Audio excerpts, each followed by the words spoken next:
Hey guys, what's going on? Welcome back to Crypto Hall. Apa kabar semuanya? Semoga kalian baik-baik aja. Kembali lagi dengan gua Foy Muhammad. Hari ini hari Rabu, tanggal 15 November 2023, jam setengah satu siang.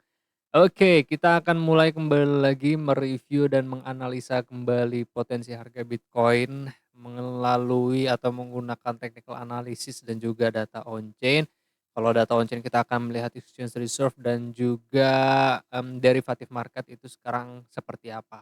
Nah, sesuai analisa kita tanggal berapa tuh ya? Tanggal 6 November 2023, gue juga selain di grup Telegram, gue memberikan analisa juga di CryptoQuant. Di CryptoQuant ini kalau teman-teman mungkin if you are a foreigner, sok-sok bahasa Inggris. Kalau mungkin teman-teman bule gitu ya, terus mau melihat analisa berbahasa Inggris, teman-teman bisa langsung ke sini aja. Karena gue memberikan analisa berdasarkan technical analysis dan juga data on-chain. Ini kemarin itu untuk yang bullish-nya yang pertama nih, terus yang ini adalah bearish-nya, terus juga melihat berdasarkan, funding raise, stablecoin ratio, dan juga open interest seperti apa. Dan ada 6 yang bullish, ada 6 yang bearish, dan juga 11 yang love. Alhamdulillah ada yang love ya, biasanya nggak ada. Mmm, ya jadi di grup Telegram pun gue memberikan analisa yang sama. So buat teman-teman yang mungkin baru di Crypto Hell dan bertanya ada grup Telegramnya enggak, teman-teman bisa mengunjungi deskripsi ya guys, yang ada di bawah, yang ada di video. Di situ ada link link ID kalau nggak salah ya, atau juga mungkin ya gue lupa, pokoknya itu ntar kita akan lihat lah ya. Yang pasti cuma ada ini Crypto Hell, dengan member itu teman-teman ada 2.430 member.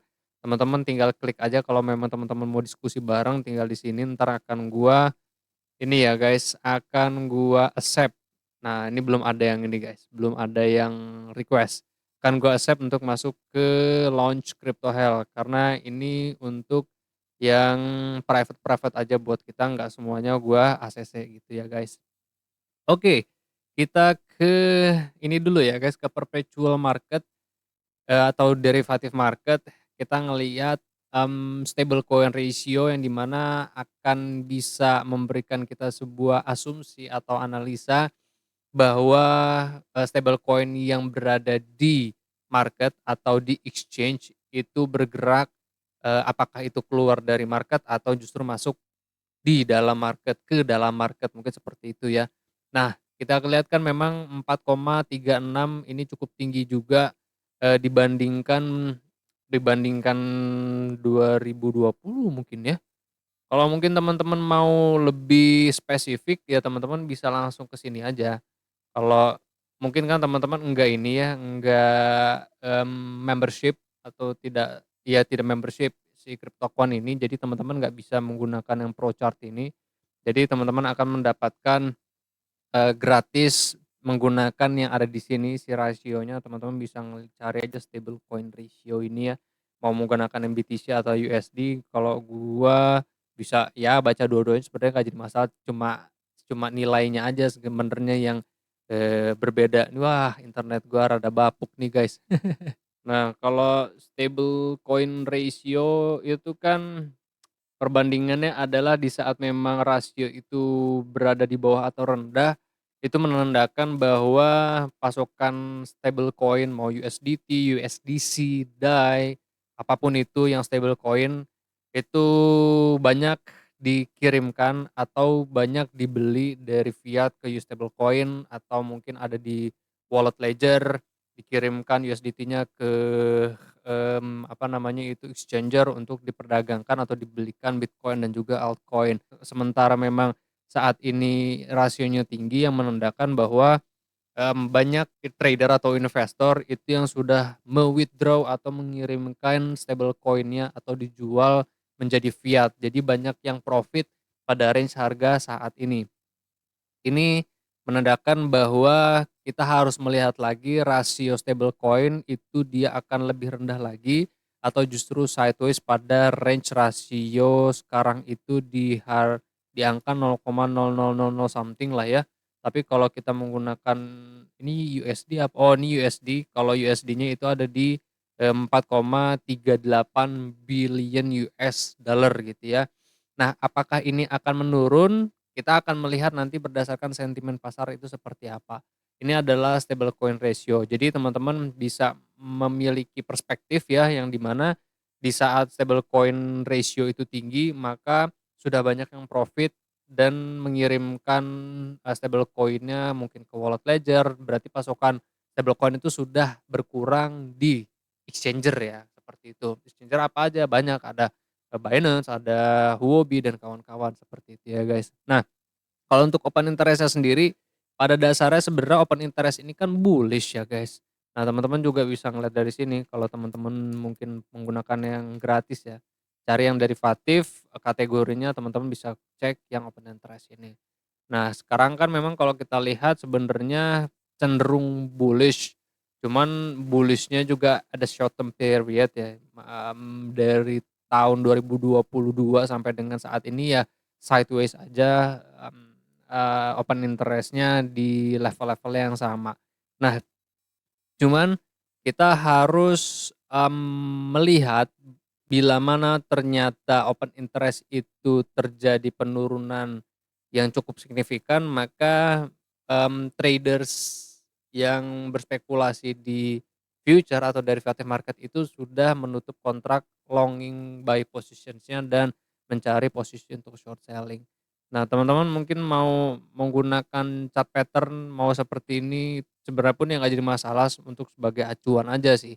Bila mana memang, oh sorry apa nih namanya, open interest itu dia naik, terus dia break dari level support-nya, maka ada potensi akan terjadi, apa istilahnya, pembalikan arah atau pembalikan tren, itu juga bisa sebagai acuan technical analysis, itu nggak jadi masalah. Itu juga membantu buat teman-teman yang mungkin, scalping atau swing trading ya. Nah, berhubung kalau kita ngelihat, menggunakan daily time frame-nya, ini teman-teman bisa di sini pun sebenarnya nggak jadi masalah ya. Nah, kayak gini, ini menandakan bahwa ini bisa ini ya, menjadikan sebuah asumsi bahwa memang asumsinya adalah, oh, open interest itu berada pada level resisten memang, karena ada beberapa kali dia tertolak. Saat ini pun potensi apakah masih possibly naik, masih ada possibility-nya naik, cuma kita harus melihat, mmm, apa namanya, level-level support tertentu yang kita memang harus perhatikan. Karena memang kan kalau kita runut dari level resistance yang ada ini belum kena ya. Ini, di sini level resistance, potensi naik terus dia kena resisten pun bisa jadi, seperti itu. Nah, ini juga bisa teman-teman lakukan sebagai acuan aja sebenarnya ya, tidak spesifik bahwa ini akan membantu teman-teman untuk mengambil keputusan, enggak, cuman buat acuan aja bahwa, oh, kalau ternyata open interest itu dia naik dan tertolak pada level resisten ini berarti sudah banyak traders atau investor yang berdagang di pasar derivatif itu jenuh kayak gitu. Jadi kalaupun jenuh berarti ada penjualan, kayak misalkan contoh saat ini. Nah, berhubung memang sementara belum kena, ya udah berarti kita bisa berasumsi bahwa harga itu masih berpotensi untuk naik. Nah, cuma tetap kita harus melihat level support-nya itu di mana gitu, karena memang ada level support yang kita perlu perhatiin sekarang. Nah, ini untuk, open interest. Nah, kalau untuk, exchange reserve sih gue lebih senang langsung di sini aja guys, exchange flow, terus teman-teman harus melihat berdasarkan satu 2 dan 3 exchange reserve inflow dan outflow, tapi exchange reserve bisa memberikan teman-teman, gambaran garis besar saat ini Bitcoin itu, pasokannya masih banyak nggak sih di exchanger atau di exchanges atau di bursa. Nah, sementara kalau kita lihat kan memang berdasarkan tren itu masih menurun ya, berarti pasokan Bitcoin yang berada di dalam exchange itu memang belum cenderung banyak, kecuali kalau kita melihat, dalam waktu ya mungkin atau 1 atau 2 bulan ke depan ternyata, rasio ini dia ternyata naik signifikan, teman-teman juga bisa ya tarik garis level resistance kalau teman-teman mungkin mau mencoba gitu ya. Ini exchange ratio, exchange ratio, exchange reserve, kalau teman-teman mau tarik seperti ini atau mau lebih spesifik, lebih spesifik tuh maksudnya menggunakan, hourly time frame, cuma sebenarnya nggak jadi masalah sih pakai daily time frame juga.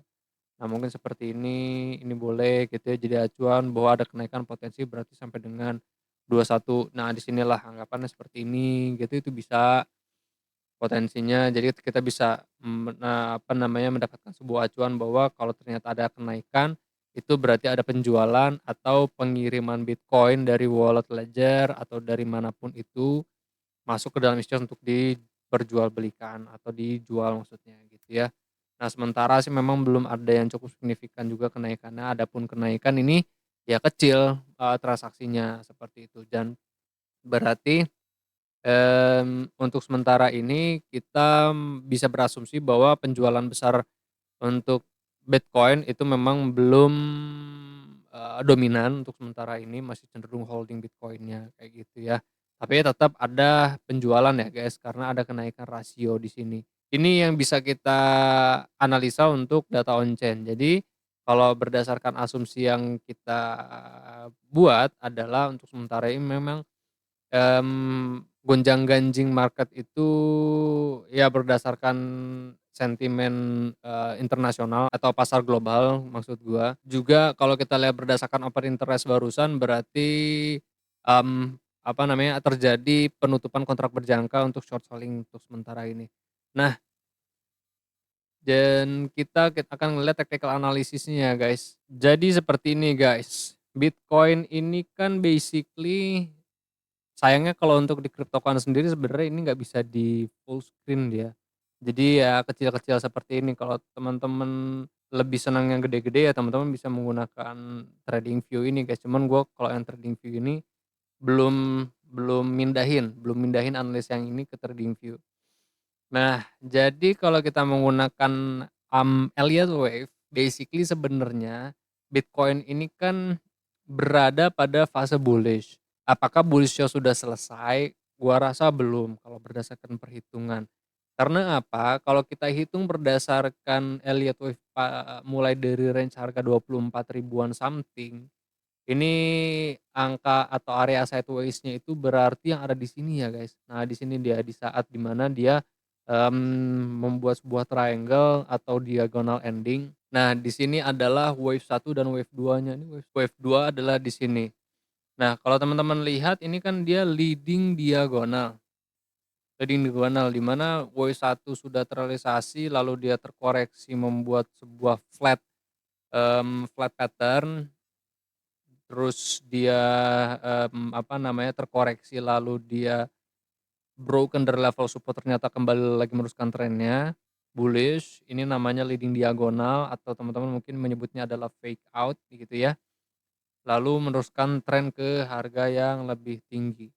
Nah, ini adalah minor degree ini adalah minute degree-nya. Jadi kalau kita hitung berdasarkan minute degree di dalam minor degree-nya, ini adalah wave 2, wave 3. Nah, ini kan wave 1 nih, wave 1, ini wave 2. 1, 2 ke minute degree-nya. Kalau teman-teman mau spesifik sebenarnya bisa menggunakan menit, time frame ya, menit time frame bisa 5, 15 atau mungkin paling kecil 1 menit. Nah, cuman kan agak ribet ya guys kalau kita harus menghitung ke, time frame yang lebih kecil. Jadi gue hitungkan teman-teman lebih mudah lagi menggunakan yang, menit degree-nya. Nah, kalau berdasarkan perhitungan, di sini tuh dia naiknya adalah telah menyelesaikan wave 3. Telah menyelesaikan wave 3 berarti ada wave 4 pada minornya. Sekarang kan wave 3 udah kelar nih. Pada minute degree-nya berarti sudah menyelesaikan wave 5-nya. Nah, sekarang berarti koreksi A, B, dan C dari wave 3 ke wave 4 lalu menuju lagi ntar ke wave 5-nya. Sementara kan kemarin gue berspekulasi bahwa jika memang harga Bitcoin ini kita analisa mudah ya, jika Bitcoin itu dia mau masih bullish ke harga 40 ribuan dalam waktu dekat, maka harga 35 ribuan something atau 36 ribu itu harus bereaksi menjadi level support lalu dia meneruskan trennya ke harga yang lebih tinggi, seperti itu dia. Namun ternyata level ini tidak bisa menopang harga Bitcoin karena memang sebenarnya liquidation-nya pun atau liquidity-nya nggak ada. Ngeceknya di mana Om? Ngeceknya teman-teman bisa menggunakan CoinGlass, mau menggunakan, apa namanya, time frame 3 hari atau weekly dan juga one month itu juga nggak jadi masalah. Tapi untuk sementara ini, gua melihat bahwa kalau kita menggunakan 3 days ya, kita menggunakan 3 days terus kita runutkan ke analisa yang ada di sini bahwa memang saat ini harga berapa nih, 35.900 itu adalah level resistance yang cukup kuat untuk menjadi, apa namanya, tembok bahwa harga itu dapat tertolak. Kenapa? Karena kalau kita lihat tadi harga berapa gue lupa jadinya, 35.900 ya, 35.900. Nah 35.900 berarti di kisaran-kisaran harga sini ya. Nah teman-teman bisa menggunakan 24 hour, 35.900 tuh cukup tebel dia, 35.900. Di sini nih kisarannya dia. Nah, jadi ada potensi bahwa 35.900 itu menjadi angka penolakan. Ini pun ada di harga 37 ribuan something, kalau kita runut di harga 37.000 something, 37.000 itu berarti di sini ya, 37.000 berarti di sini, pun basically sebenarnya potensi aja. Berarti teman-teman bisa tarik Fibonacci dari sini ya guys, dari sini ke sini dapatnya Fibonacci 0618. Nah 36 atau 37, ini juga bisa potensi. Berarti 2 areanya ya, 2 area yang kita perlu perhatiin, satu ya, atau gini ya, set set gitu mungkin, atau naik ke sini 0618 baru dia turun lagi itu mungkin possible. Tapi yang menjadi fokus gua untuk sementara ini itu adalah koreksi ke harga 32 dan 30. Karena wave 3 ke wave 4 itu level support-nya menggunakan Fibonacci adalah Fibonacci 0146, 0236, 382, 05 dan juga 06 sebagai toleransinya. Sementara Fibonacci 02 dan juga Fibonacci 0146 itu dia sudah break support 0236, kan Fibonacci 0146 itu di atasnya. 0236 aja itu sudah break ya. Maka gua tidak menyarankan teman-teman untuk taking long by position, mau itu scalping atau swing trading. Nah, gua menyarankan teman-teman untuk wait and see dulu, lebih baik ya, lebih baik wait and see terlebih dahulu sampai dengan range harganya adalah sampai dengan range harganya 32.000 something, 30.600. Karena pun kalau kita melihat berdasarkan liquidation, pada range harga 30 pun ya cukup kuat sebenarnya ya. 30 tuh dia ada liquidity, 30 tuh ada dia, di sini dia 30-an, paling deket itu adalah 33.900 atau 34.000. Kalau 34.000 ya berarti pada range harga sini dia, Fibonacci 382. Nah kan sementara ini kan Fibonacci 382 dia belum kena ya. Kalau kita hitung berdasarkan, teori harmonic pattern pun, ini gua geser dikit ya guys. Kalau kita menggunakan teori harmonic pattern, dan Elliott wave pun ini, seperti ini. Nah kan acuannya adalah Fibonacci 0618, bentar, 382 itu 35 ya. Oke ini dihilangkan dulu aja, 06, 07, barusan kan 36, 37, sorry 37, 37.000 lah, 36, 37 potensi kenaikan dan juga Fibonacci 0,382. Nah gini dia, berarti kan 2 potensinya ya, A, bisa B dulu di sini baru ntar C, C gini bisa A gitu ya, baru ntar dia berarti terkonsolidasi atau sideways pada range harga 33.400. Terus gini deh, A, B atau C gitu ini bisa. Terus berarti ya sama sideways di atas 33.400. Cuman yang pasti nanti ntar kita akan sesuaikan aja gitu. Ini kenaikan potensinya sampai dengan harga berapa ya guys. Tergantung ntar kita ngelihat higher low-nya itu pada harga atau pada level range harga berapa, nanti kita tarik Fibonacci berdasarkan ilustrasi sih. Kalau ilustrasi gua, kan gua tarik sampai 30.600. Nah, entar tinggal kita sesuaikan aja, cari entar, 1.13, 1.22, 1.4, 1.4, 1.018. Gini bisa, entar kita lihat berdasarkan higher low-nya nanti relasinya di sini tuh pada range harga berapa gitu dia. Nah, itu dia level-level support-nya ya guys, yang kita memang mesti perhatikan sementara ini. Kalau untuk long term-nya sih basically gua masih sama sih guys, karena potensi itu masih sampai dengan 40K atau 47K lah. Kalau berdasarkan perhitungannya ya, 47.300, 44.053 dolar dia potensinya. Karena kalau diukur-ukur pun sebenarnya itu dia level resistance. Nah, jadi sangat possible bahwa harga masih berpotensi untuk naik sampai dengan 47.300-an something, 44.000 gitu. Tapi ya tetap pasti akan ada konsolidasi dulu, ada koreksi dulu, ada smaller time frame-nya, short term period-nya seperti itu. Kalau bookmap juga sama ya, dia kayak analisa kita barusan, ini gua menggunakan live bookmap yang ada di YouTube, dia nge-live tiap hari 35.900, perhatiin support saat ini 35.240, 35.240 dia supportnya. Berat kemana? Kalau kita lihat berdasarkan harga, potensinya naik dulu sedikit 35.960.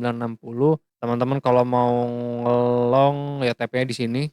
Nanti ambil long lagi atau mau short di situ, TP-nya di sini 35.240. Kalau 35.240 itu ya pada range-nya di sini lah berarti. 35.240. Oke, mungkin ini ya guys analisa yang bisa gua sampaikan siang ini. Terima kasih banyak buat teman-teman yang sudah menonton sampai dengan selesai. Buat teman-teman yang mungkin, merasa konten ini bermanfaat untuk teman-teman, jangan lupa untuk subscribe dan juga klik the like button. Terus kalau teman-teman mungkin mau diskusi-diskusi di grup Telegram, teman-teman bisa, ke kolom komentar nanti kita diskusi, atau ke grup Telegram yang ada di sini ya. Ini dia link-nya, nanti teman-teman akan direct langsung masuk ke channel yang ada di sini ya. Dan kalau teman-teman mungkin mau ngobrol selain ada di kolom komentar yang ada di sini, teman-teman bisa klik ini deh, request join private group discussion, nanti gua ACC masuk ke launch. Seperti itu ya guys, sip. Thank you very much for your kind attention. Gua Fai Muhammad, kalian jangan sakit-sakit terus karena satu mahal.